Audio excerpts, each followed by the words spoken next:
Becoming and Belonging in Schools. So Anna Dillon is an associate professor at Emirates College for Advanced Education. She has previously worked in a variety of faculty and administrative positions in teacher education, both in Ireland and the UAE. Her research interests include bilingual education, teacher education, third culture kids, translanguaging, and early childhood education. So Anna, you're welcome. Thank you so much for the introduction. I'm delighted to be here with you today. I was just saying to Tunde and Faisal, I have to finish by 1:40 South African time because my kids will come home from school. I'm a single parent and I have to go and meet them from the bus. So I know that the bus lady is going to call me around before then. So I want to run down and meet them. They always seem to have very heavy bags these days. It's my pleasure, as I said, to be with you. This area of third culture kids is new-ish for me the last couple of years. Normally my research is about language education, but there are very strong links.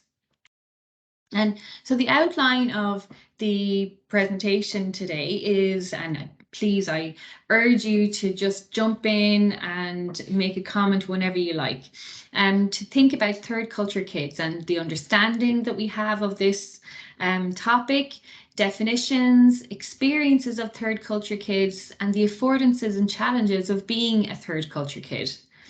And then when we think about third culture kids and expatriate children, I want to think about what we can do in classrooms and what kind of things we can do in classrooms and schools to help third culture kids navigate their experiences.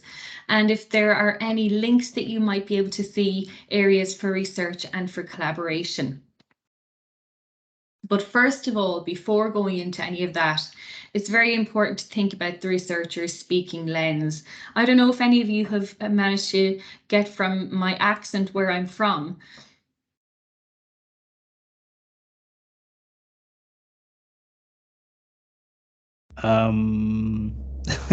Ireland. Yes, yeah. You know, a lot of people here, a lot of people here get that wrong for some reason. I often get called Canadian, but I have some Canadian neighbours who often get considered Irish. But it's important to think about where the researcher is coming from.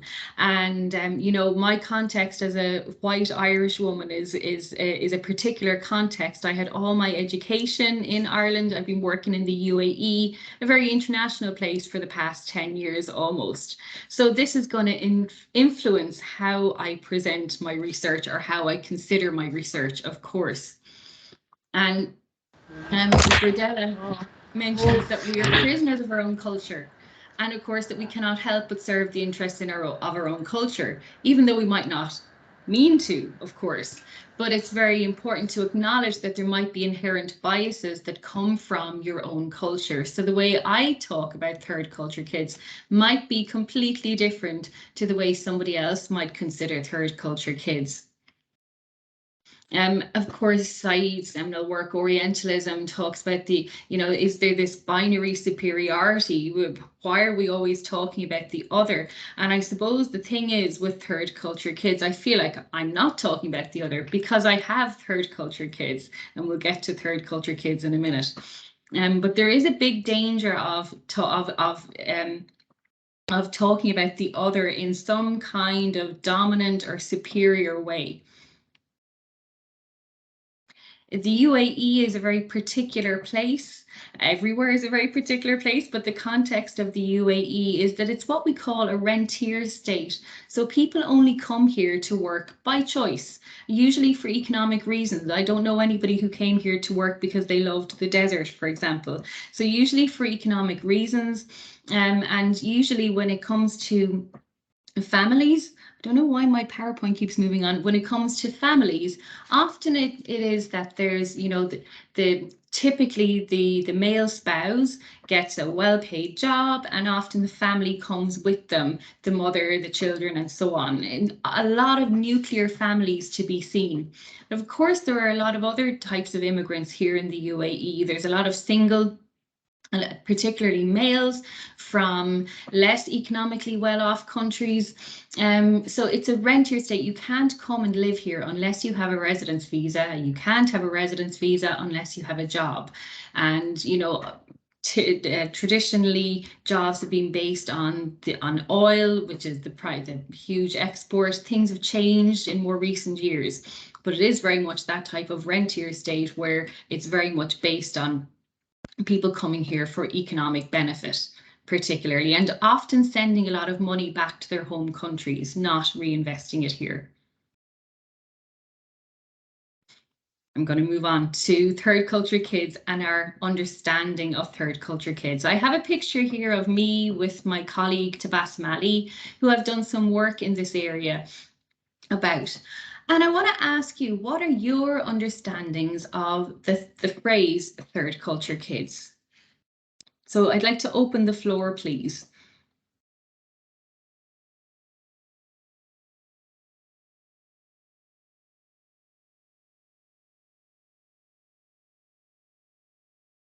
And I'm going to keep an eye on the chat as well. So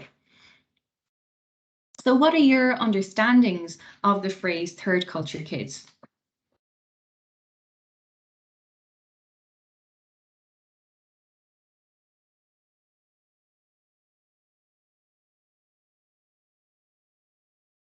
Anna, can I share my understanding here? Please, yes, please. Yeah, thank you. My understanding of third culture kids would be children born to parents that have probably got a different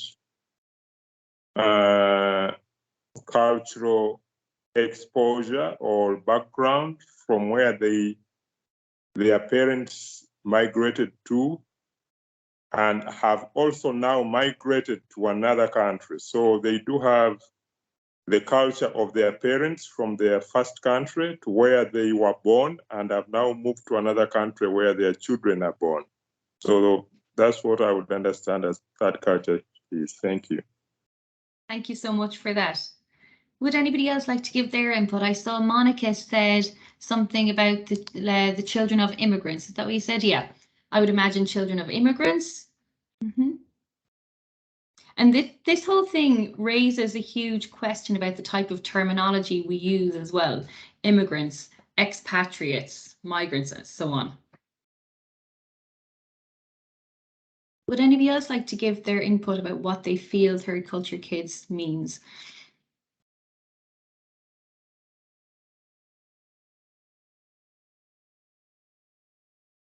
And I'm wondering though why it is also third but not second, right? So I'm curious as to what you have to say about that. Okay, yeah, I'll definitely get to that.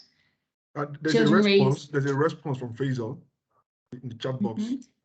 Children raised outside their parents' cultures. And you know, this all gets very much more complicated when we have children who've been born maybe in the next place, if you like. Their parents have moved, let's say, from Spain to Sweden, and the children are born in Sweden, but they still have the Spanish culture, so they can still have been born in that in the new place, but outside of their parents' cultures. Yeah, so let's have a look at what some of the literature says about this. So let me go here. I'm sharing, right? No, I'm not.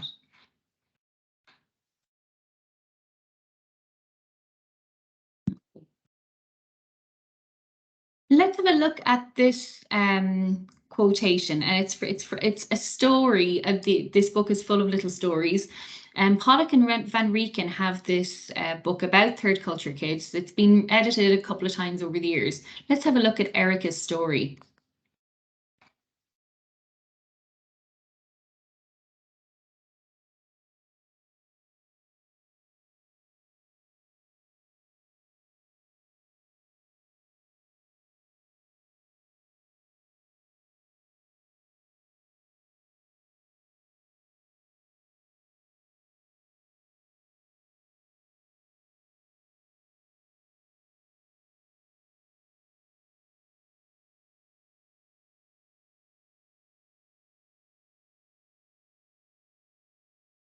So we can deduce here Erica left the US when she was 8 years old. I'm sure she had been back on holidays. Typically, third culture kids go forward and back quite a bit on holidays and so on, might even go back and stay in their home country for a couple of years in between and go back again to the new place.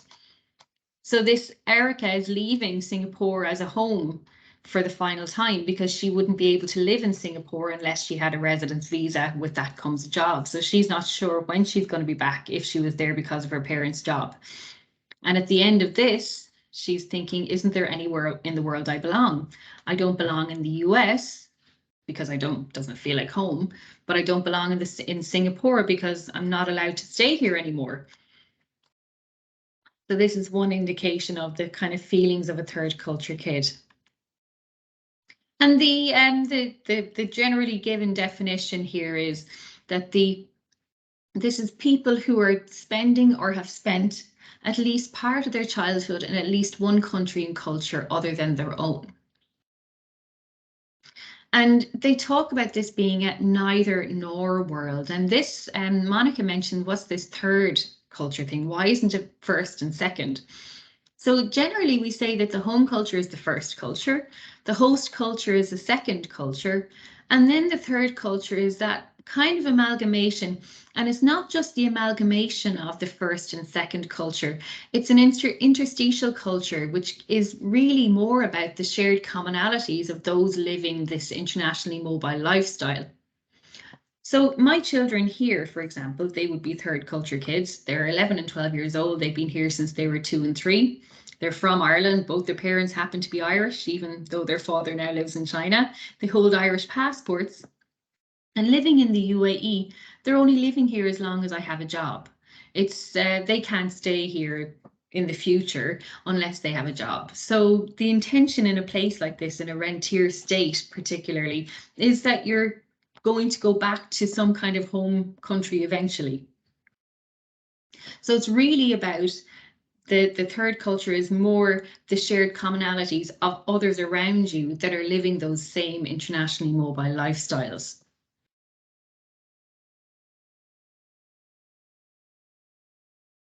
So it's not simply an amalgamation of various cultures, no.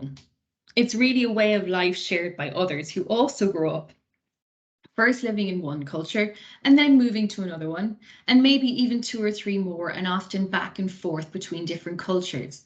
So when we think about third culture kids, what we're thinking about a lot is things to do with identity.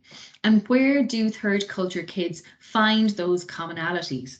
Often with children who have those similar experiences. And I see it myself with my children very much as when they were younger. I think I was very much hanging on to an Irish culture for them while we were living here. It's very easy to do that, even though our friends were from everywhere and everything.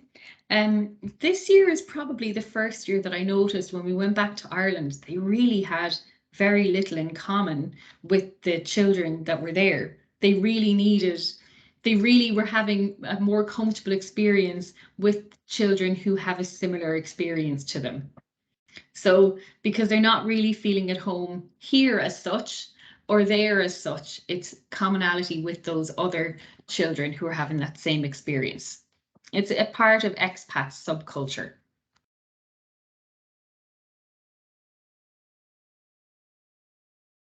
Here's another story from Hannah, a German-Swiss third culture kid.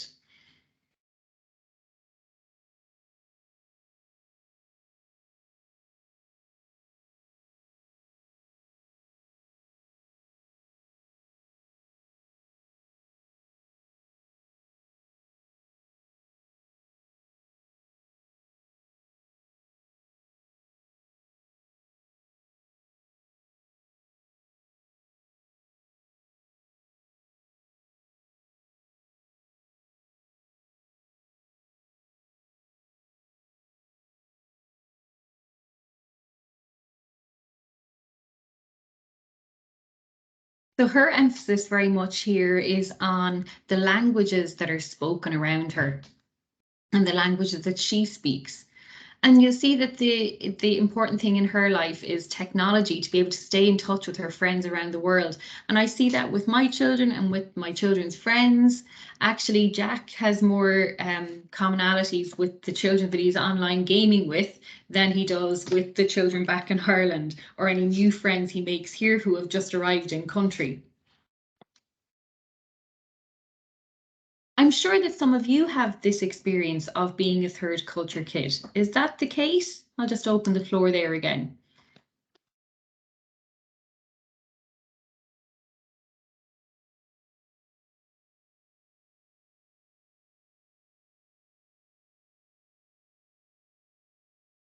Is there anybody here who would identify in any way as a third culture kid?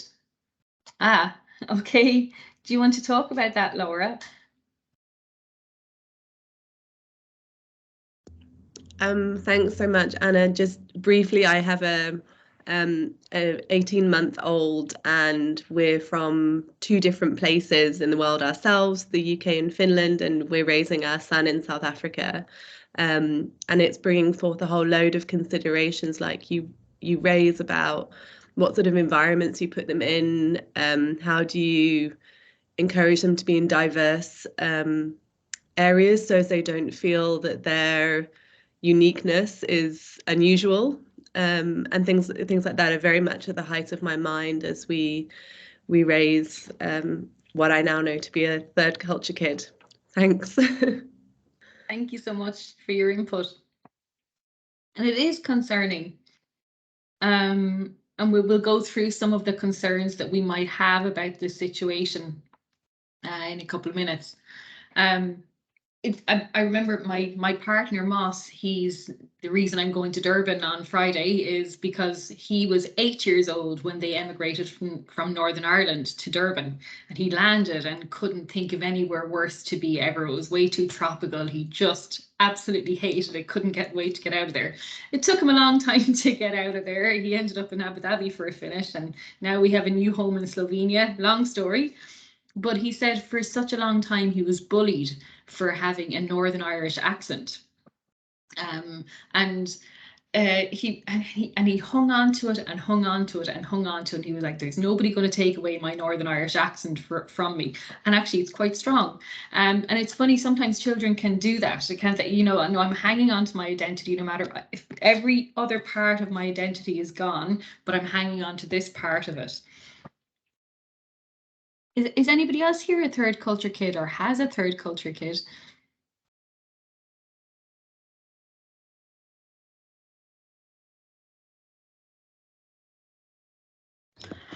Like I was grown up as a third culture kid because my father used to work in the military.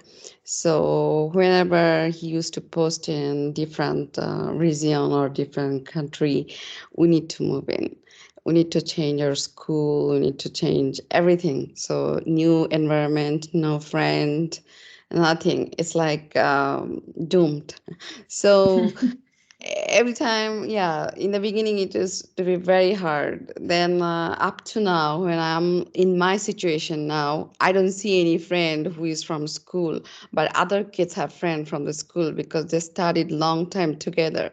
But we don't have it in common. So what we got in the university level friend or in the college level, this is very complicated, I think, for the kids who run with their parents like this way, from my experience. But we also learn a lot of diversity, of course. We know how to adapt. We know the cultural diversity and a lot more. I think it's also interesting when the kids grown up, they can see that they're a little different, but they can adapt everywhere. Thanks. Very interesting, and I'm glad to hear that directly from you who's had this experience. Actually, you just made me think. I was thinking about Jack, my son, who was always like the most Irish person ever, and he's kind of a little less now, a little bit less worried about it.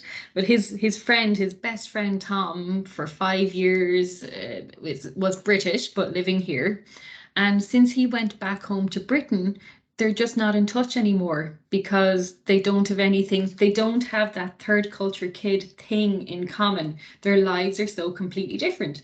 Even though in the UAE, you go to school, you wake up, you have breakfast, you go to school, you have dinner, whatever, you do your activities.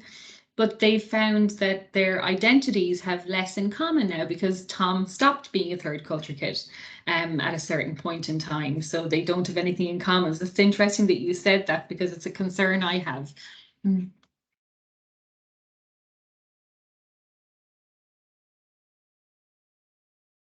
And there are lots of, and you mentioned that your parents were military kids or military personnel. So there's a lot of different terms that we can use for third culture kids. I'll just let you have a look at those for a minute. There's a lot in the literature. Tabassum Ali and I wrote an article about this one, and we were bamboozled by the amount of terms. And of course, they don't all mean the same thing. A tabby at the time was thinking at them because her husband, she's Pakistani British, and her husband is also Pakistani British, but he went to boarding school, and she began to think as we were reading, I wonder is Med a third culture kid? And we actually came across an article about people with boarding school syndrome, which actually is very similar.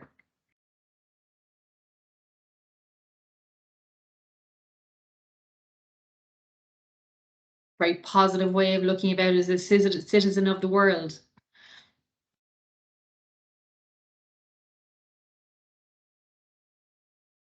So there's some, by the way, all these pictures are coming from my own life, of course, with it, which is the context of the UAE, and my kids happen to attend British schools. Actually, these teachers here happen to be South African teachers. They're both from Cape Town.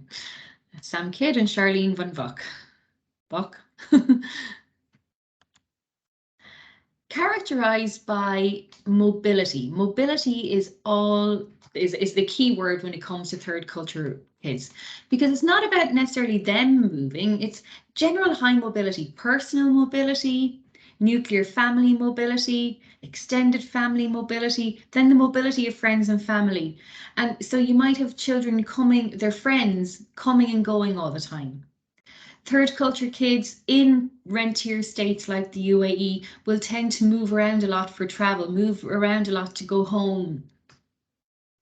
And maybe grandparents come to visit for a month or two, and everybody makes this comment at that time. It's like, oh, these people come and they expect to be on holidays, but actually we have to go to work every day. So there's often in places like the UAE, with that, when we're talking about third culture kids in schools and we're talking about families, it's very much that sense of, gosh, we're nearly like we're on holidays, but everybody's going to work and going to work very hard. So and schooling is very thorough as well. So there's a huge amount of mobility in terms of friends and family coming and going, and them coming and going, and never quite sure how long they're going to be there. This summer was the first time that my children, we went to Ireland, and they always love going to Ireland, but we didn't get to stay in where we normally stay, and they spent the whole summer waiting to come back here. And I was like, it's 50 degrees. And they were like, nope, that's my bedroom. That's my home. That's the first time I experienced that. And this brings a lot of affordances. There's the opportunity to travel. They tend to have more independence. They have a diversity of friends, of course, because everybody isn't from the same place. Whereas if you look at somewhere like Ireland, maybe a lot of your friends are from the same place. There's relationships become very important. Your friends become almost family-like. You can have more opportunities to acquire language. You tend to be more adaptable. You have a sense of confidence. And that's what you mentioned. Now, I didn't catch your name because it's written in a script that I don't recognize. The lady who was talking about having parents that were military.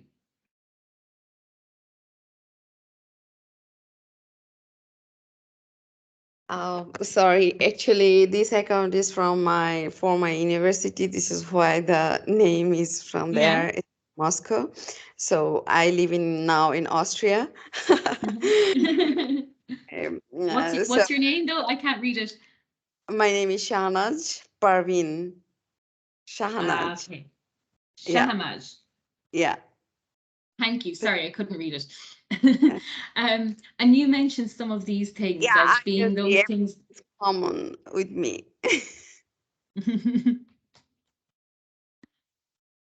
And then some of the challenges. So this is a poem that's actually that I thought was interesting. You might just take it time to have a read.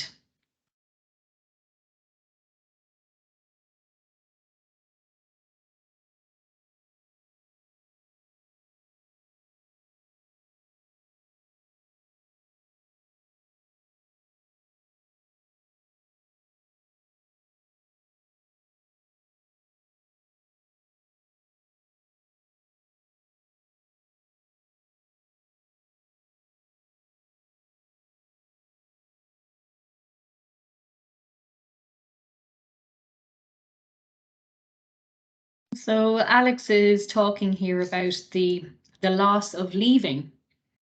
And it could be the loss of leaving your original place. It could be the loss of leaving your host country. It could be moving on to a second or third or fourth host country.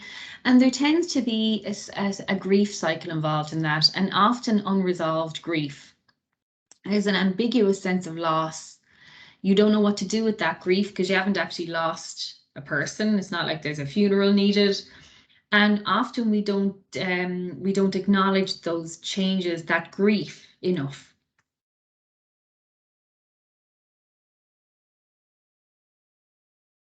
And another one here.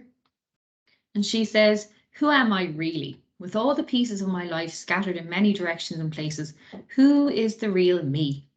Is there a real me? So we tend to have also a loss of sense of identity. So along with all those affordances, along with all those great things like adaptability, language acquisition, sense of independence, confidence globally, you can feel very scattered as a third culture kid. And again, the people that you find commonalities with are those who also are third culture kids.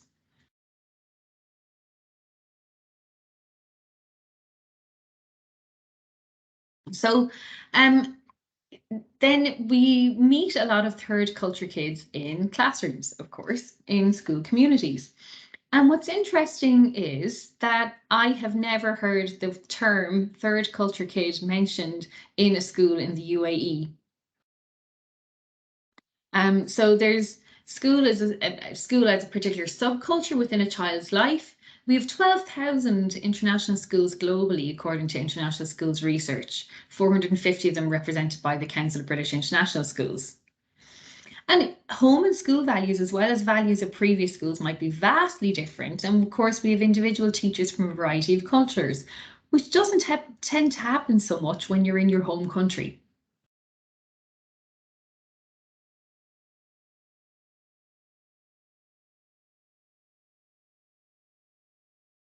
And there can be a lot of tokenistic kind of celebrations, celebrating Global Awareness Day. Here we have the children on UAE National Day, where they're waving the flag for their host country. But there needs to be more, as Tari's chapter is called, more than just dressing up in a sari. She explores the practices of embedding intercultural competencies in the learning environment, in the curriculum, in the learning and teaching and assessment methods. But actually, what we often end up seeing in, let's say, for example, a British school, is a larger emphasis on British culture. Or that can happen in an American school, that can happen in a Canadian school. I'm generalizing, but just noting that a lot of the global awareness type activities or the intercultural competence type activities we do tend to be rather tokenistic. I'm just going to skip through this. And so if we're thinking about these visible layers of culture in an international school, they often give the appearance of likeness. So we have children in their houses. I think you have that in South Africa too. Yeah, and you have children from different countries or cultures, but you have them speaking with a similar accent because they're international children. So often educators might forget to consider the differences in those students' deeper layer of culture. And do we consider that?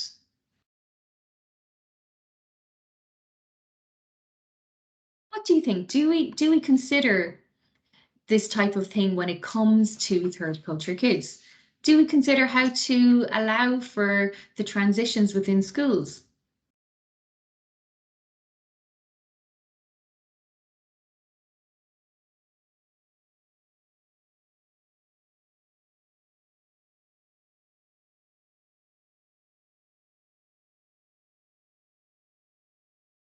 So if we acknowledge that there is, there are these affordances, there are these challenges, and we know that there might be a cycle of grief for all that mobility, friends coming and going and so on. What do you think schools can do or teachers can do? Because often it's brushed aside. I've very rarely seen it acknowledged. My children have had friends come and go, and it's like a big goodbye. But then there's kind of no follow-up.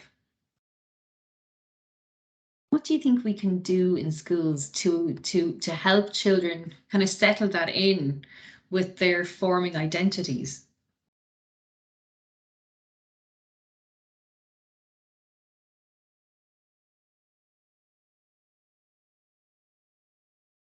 I think we should encourage them. I'm sorry, Laura, you go first. No, you go ahead. I'm sure your input's much more valuable.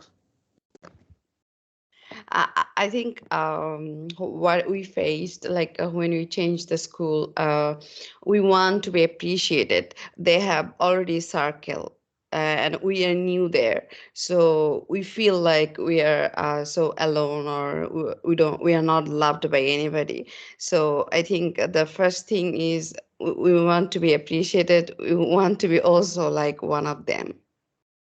Mm-hmm. Yeah, and very thank you so much, Shahamad, and Shahanaz even.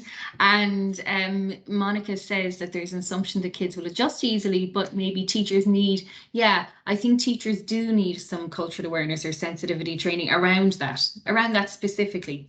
I did a session with a group of teachers last semester here in the UAE, and they were like, gosh, why don't we talk about this more often? I was like, I don't know, but let's talk about it more.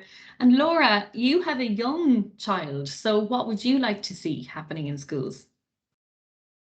So, I mean, I have a limited perspective because we've just got a young one, and the focus has been so much on sorting out his documentation, which is still not sorted. I think he'll be after 2 before we have that together. But I've been going around nurseries that he'll go to from next year, and a question I've been asking every single one is, how do they think about diversity, and what does diversity mean to them? And in a context like South Africa, I'm talking racial, linguistic, cultural, international, all sorts of, gender, all sorts of different diversity approaches. And it's been really interesting listening to the nursery school teachers' responses to that question. Most of them completely flummoxed by it, and a few really thoughtful responses. And they're, of course, the types of teachers that we'd like our son to be taught by, who have shown awareness of this and who have thought about it. Like Monica says, so many teachers don't necessarily think about it, and children can end up in kind of somewhat homogenous environments and then feel odd within them, particularly in this kind of context. This isn't an international school context, this is a local play school. And I think that's probably another difference between different types of schools. In the UAE, that'll be mainly international schools. Here, you would be thinking about integrating into either local public schools or local private schools, and that's a different sort of dynamic again that you're integrating your children into. Perhaps it's not so much like in South Africa, we don't really talk about, or I don't really talk about expat culture because I'm not part of, perhaps because I'm not part of diplomatic or military or your sort of traditional expats. So I think the conversations are a little bit different across cultures, and how you manage diversity and integration within that, the conversation and concerns are a bit different. Yeah, Very, very good point. And yeah, that's why it's very important, as I said, from the outset, it was very important to me to acknowledge that, like, I'm just talking about the UAE. I know that the situation in other countries would be completely different, and we have to acknowledge the cultural context of somebody like me who happens to be working here. You know, it's nothing forced about this migration at all. We've made the choice to bring our children here for this reason, economic reasons, and of course they become different reasons and whatever, but still those ideas of grief and loss and change and diversity need to be included. And we've got as well to choose classroom themes that celebrate diversity. So that's wonderful. Thank you for your ideas. And then the children's experiences being incorporated into the curricula. Well, you would imagine that is what would happen anyway, right? Because we always start as teachers. My background is a primary school teacher. As teachers, we start with where the child is at. We activate their prior knowledge, which comes from their cultural experiences and so on. You would think so. But I've seen very little evidence of it within a learning outcome orientated curriculum, which tends to be most common these days in an international school setting. Okay, so I would like to begin finishing up then in that case. And I'm really grateful for your participation, because my kids are going to come in from the bus now in a minute and I'd better run down and get them. Any last comments from anybody today?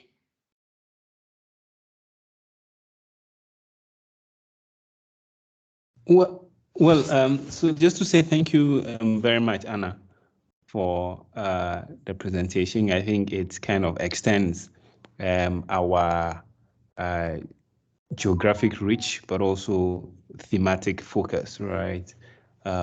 So I am sure that all that are in the call have enjoyed it, and I think it raises important questions for us. So thank you very much.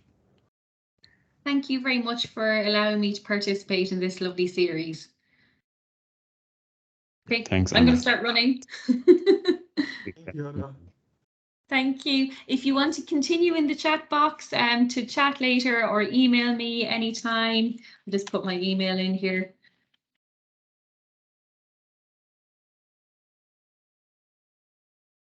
Thank you so much. Okay, I better go. Thank you. Thank you, She Anna. came a little bit early. Thank you. Faisal, do you have any closing remark or questions? No, thanks. Just as I said earlier, thanks to everyone. Okay, thank you. 2 weeks, bye. Thank you, everyone. I will see you 2 weeks time. I will send you the details of the next presentation soon. Thank you.